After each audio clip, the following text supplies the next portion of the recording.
again, you have to wonder why the outsider bothered to rat out Delilah like that.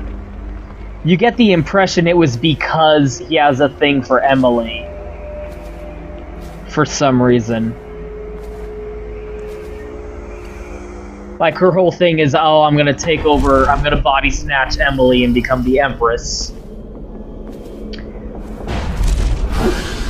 And you do find out a bit more about Delilah's motivations for wanting to do so in the second game. In this, you kind of just are led to believe, you know, she just wants power for power's sake. You're not given much hint into her motivation, although you do find out a little bit about her backstory, which is interesting, enough to whet the appetite a little bit. About like, huh, she was a playmate of Empress Jessamines as a child, huh? I wonder whatever came of that. My sister had no need of such a thing. It was rightfully mine.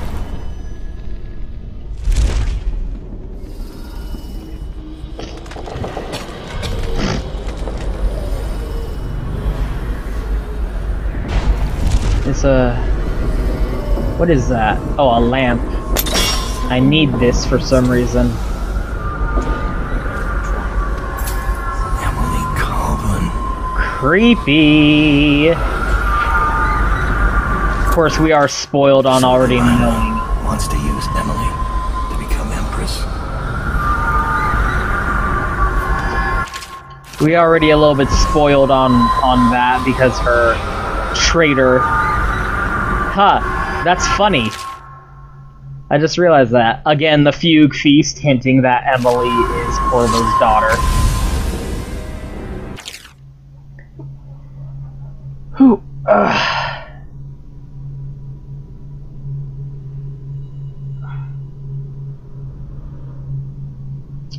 Funny because Delilah paid off and seduced Billy Lurch to rat out Dowd, who was a member, who was like his right-hand man, and dressed in red. And now, Dowd paid off a member of her flock who was dressed in red, and to betray her. Isn't that funny?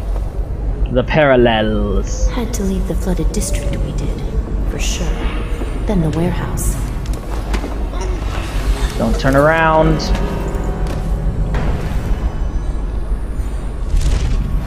Didn't see nothing. Motherfucker. Go ahead and take a nap, honey.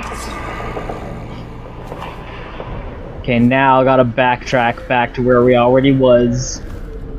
But now we got the key. What else is down here?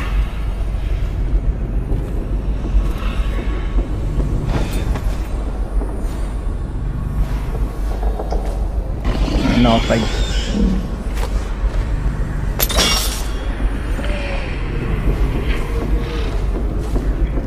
Man, the double jumping thing is like fucking me up.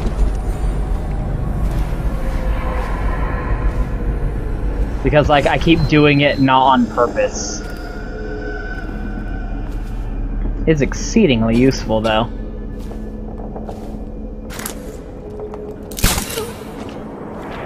Oh, wrecked your shit, honey. Wrecked your shit so good. Couldn't even handle it. Couldn't even handle how wrecked your shit was. Yeah, now my memory's starting to come back to me here. One of my dear sisters has wandered away from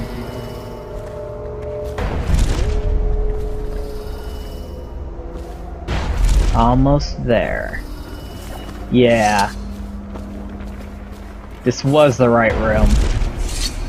We just needed the lamp. And with this, we can go into the final area of the DLC and Dishonored 1 as a whole. The final confrontation.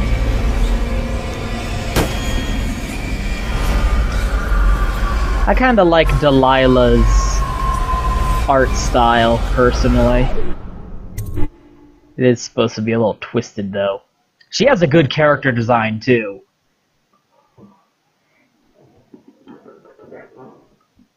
Ooh. All the character designs in Dishonored are always really good. Here we go, at the end of all things. You have many talents, Dowd, and they've served you. Delilah's talents are quite different.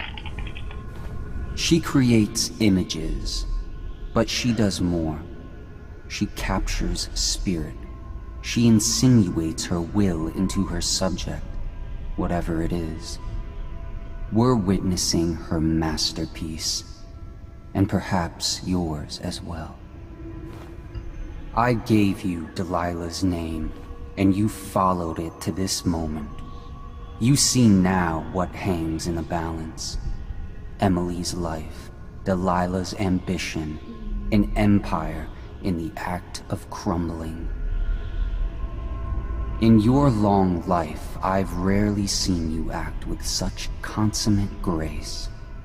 I give my marks sparingly, and I don't play favorites, but I will watch this with unusual attention.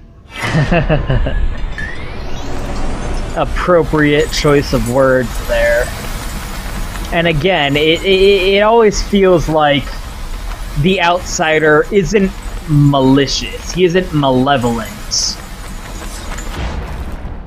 But he does, you know, assume the worst of humanity. So anything, and then again, with his whole omnipotence, he can see all the choices you could make, but he has no control over free will. He doesn't know what choice he will make.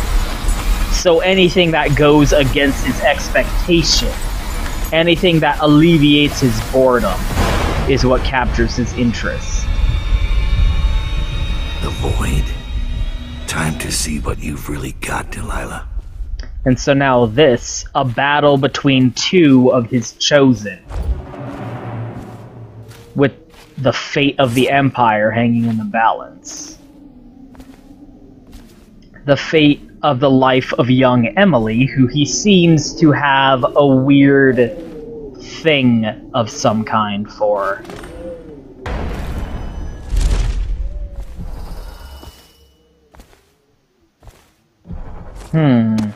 But should we kill her? Should we? Well, we've played Dishonored 2 enough to know that that's not the canon, is it? Emily Kaldwin, daughter of Jessamine Kaldwin, heir to the Empire of the Isles. I call out to you from the void. I call you with ochre from Morley, carmine beetle shells, zirconin lazurite, viridian bile, the tones of your flesh, high tempered with Pandician chalk. Painted in the same style as Emily's portrait. You just will. The tree of the world. So... You cannot her little ritual here my reach too long is to supplant her mind into Emily's body using the painting she's made of her. Wonder what would happen. Brush touches paint. If we were canvas. Brush touches void. And now I see. I breathe. Told you that this final confrontation was awesome back in the Dishonored 2 video. I feel the cold night air of the ruin where you sleep. And why it was such a surprise to see Delilah show up in that game. Strikes the eye. Eye touches the mind. Mind touches the void. I feel the love for Corvo Atama and your lost mother. For your care. Sometimes I feel your fear. Turning someone's own plot against them is so much more satisfying than just definitively snuffing out their life. Fear. You are becoming mine. We are nearly finished. Close your eyes, Emily. Sleep forever. Feel the void open beneath you. Make room for me. Give in to me, Emily. Give in to me now! Paint flows. Blood flows. Life goes. Out with the old, in with the new. You've lived in these bones long enough, sweet young girl. It is complete. I am... What? What's happening? This is all wrong! What am I becoming?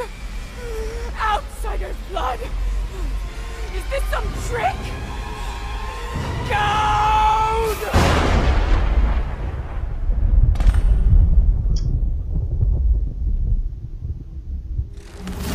Neutralized. That's one way to put it. Aww, what a cute little detail thrown in there.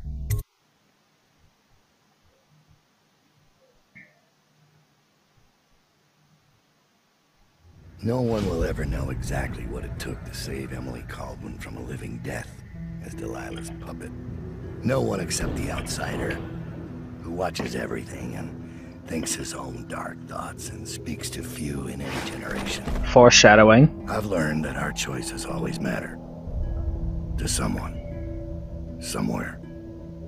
And sooner or later, in ways we can't always fathom, the consequences come back to us. I came from Serkonos to Dunwall as a boy. Made my living as a killer. One of the few who've heard the outsider's voice. I murdered an empress, but saved her daughter, who will one day rule the Empire.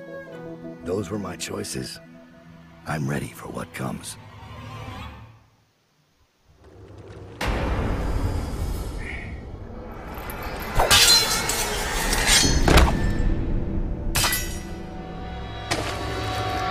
I have one more surprise for you.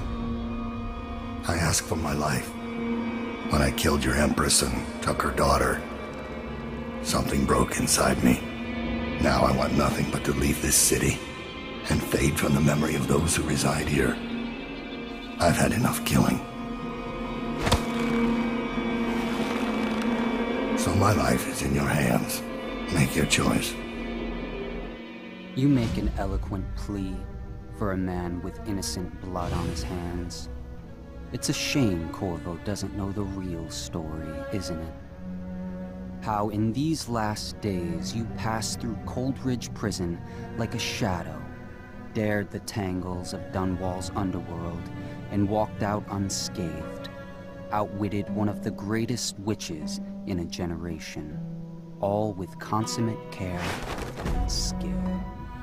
How you saved Emily Caldwin, daughter of the Empress, first of her name, and no one will ever know. But how does it end for Dowd, the hired killer, the murderer, the savior of the Empire? It's up to Corvo now.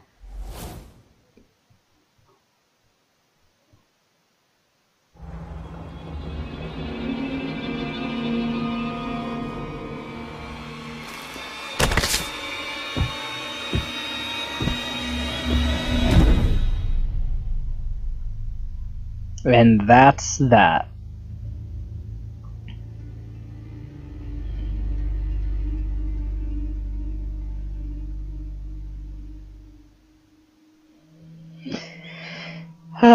It's interesting coming back to this after having played Dishonored 2 for a while, because while I do think Dishonored 2 is better than, like, vanilla Dishonored, the main game, I still think this is way better. Like, the Dowd DLCs were really, really fucking good. And, like, I didn't remember while playing Dishonored 2, but they brought so much of the plot set up during this back with Delilah's return in Dishonored 2. It feels a lot more appropriate to play as Emily in Dishonored 2 after refreshing yourself on this, because like, Emily will go on to learn more about the backstory of her mom and find out about Delilah, who had this whole secret plot to supplant her without her ever even knowing it, and was saved by Dowd, the man who murdered her mother. And that's what's way more interesting about this plot, because Dishonored's story is a typical revenge narrative. This is a redemption narrative. Dowd, Michael Madsen, Billy Lush, we miss you, man. Billy, like, man, the new Outsider's voice acting isn't good at all. Like, Dowd, who just took some money in exchange for killing someone, you know, no different from anyone else who's assassinated, but it was different, because it was an empress. A leader who was holding her city and her country together in the midst of a national crisis, and because of Dowd's action, killing her, an innocent person, caused so much more death and suffering widespread throughout the city and throughout the kingdom, because, like, now that she was gone, all the people who, you know, paid for her death started doing their thing and causing all this suffering. All of that kind of on Dowd's hands there, all that blood. And the subtleties of, like, oh, he was broken as a person.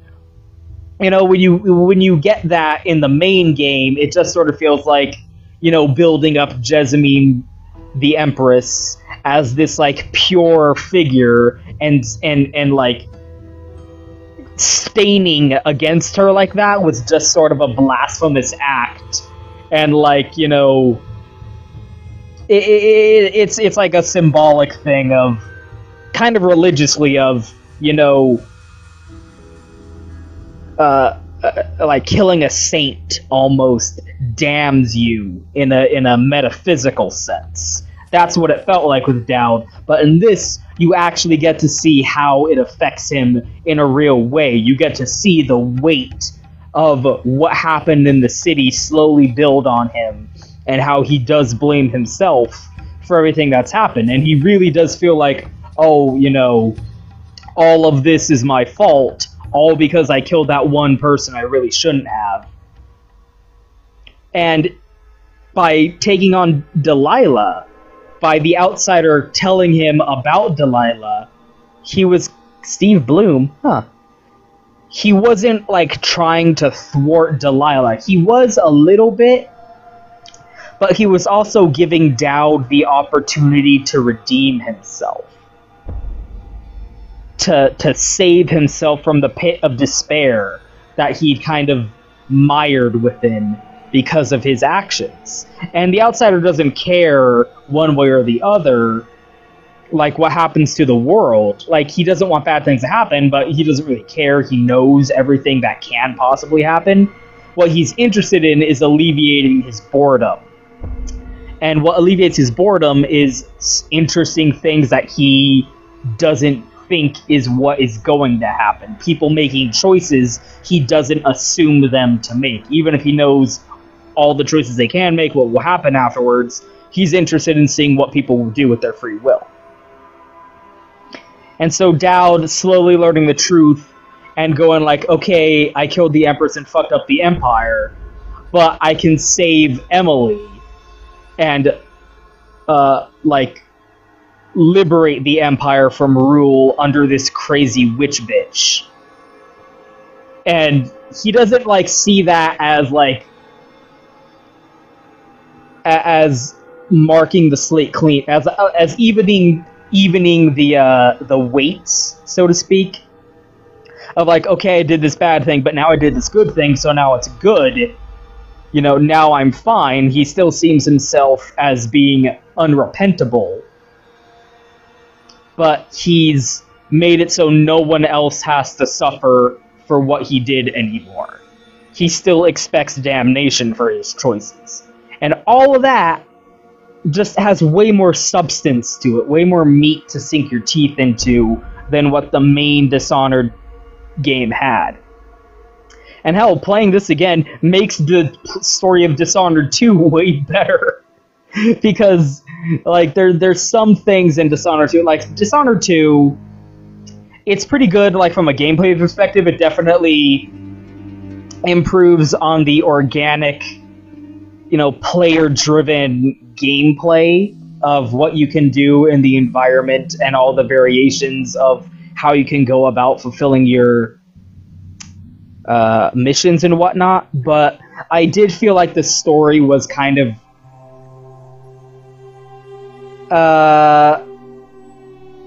not regressive, but like just kind of unoriginal. It just kind of like did the same thing that the original game did. Instead of the rat plague, it's blood flies causing some kind of plague.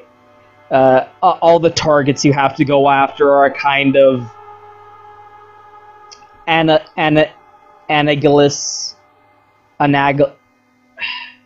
whatever, towards targets in the first game. And it feels way less subtle with certain story elements. Like, at first I was kind of like, about how they were like, oh yeah, Corvo's Emily's dad, but then I was like, yeah, well, you know, that was stuff from the original game. Now they kind of go like, okay, you know, so whatever, let it be out there. But it doesn't feel like it has those same nuggets of environmental storytelling that you can unravel and find out things about, you know, put little mysteries together for yourself like you could in the first game. It feels less crafted in that way, in those same areas. The mainline plot hasn't improved, but the things that it did lore-wise and world-building-wise kind of degenerated. But then playing this again and like seeing like how they really built up Delilah as a thing, so that when she comes back in the sequel as a character that Corvo and Emily don't know anything about, but they have this real unknown connection to her, makes that conflict a lot more like palatable, especially if you're playing as Emily.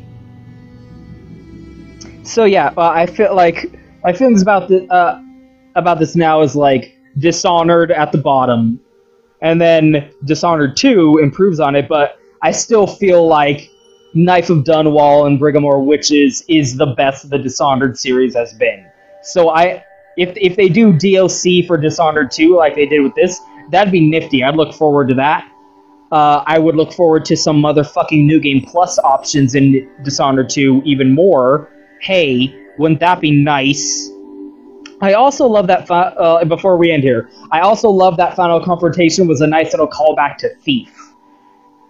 Because at the end of Thief, they're doing this weird little ritual to bring back an ancient god, and Garrett just sneaks in and snatches the thing at the center of the ritual without anyone noticing, and that fucks up the ritual and gets them all killed. And now Dal did the same thing, sneaking in, replacing the painting without even being noticed. And that fucks up Delilah's whole plot. Really nice. Oh, I miss you, Looking Glass Studios. At least their offspring are carrying on the spirit. Still carrying on that torch. Anyway, that's the end of Dishonored. I might do a Dishonored 2 playthrough eventually in the future. We'll see. But I've been meaning to do these and get these out of the way for a while now, so glad to finally have them, okay, off the shelf. Thanks for watching.